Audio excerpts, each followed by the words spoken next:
مشاهدينا برحب بحضراتكم مرة تانية. وطبيب العيلة في حلقتنا النهاردة اللي بيكلمنا عن حساسية الطعام دكتور مجدي بدران، عضو الجمعية المصرية للحساسية والمناعة. برحب بحضرتك مرة تانية يا دكتور مجدي. اهلا بيك. وكنا قبل الفاصل كنا بنتكلم عن ان البيئة كمان ممكن تكون بتأثر على أجسامنا وعلى قابليتنا للحساسية من أنواع معينة.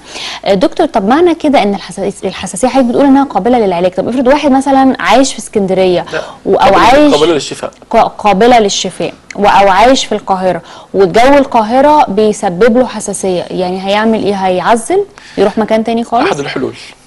احد الحلول. طب ده حل مش سهل. الحساسيه دلوقتي اصبحت معادله رياضيه بالظبط.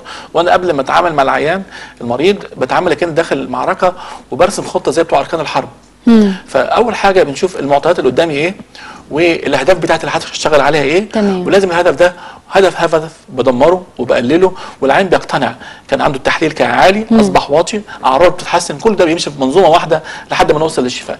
الحاجه المهمه ان احنا نقول اما انا اقول كلمه البيئه دي كلمه مهمه جدا. أيوة. ان انا اقدر اتحكم فيها. اما اقول كلمه وراثه انا اتحكم فيها، اما اقول كلمه مناعه اتحكم فيها. الحساسيه هي معادله تعتمد على 3 معطيات. نمره 1 البيئه، 2 الوراثه، 3 الجهاز المناعي. نمره 1 البيئه.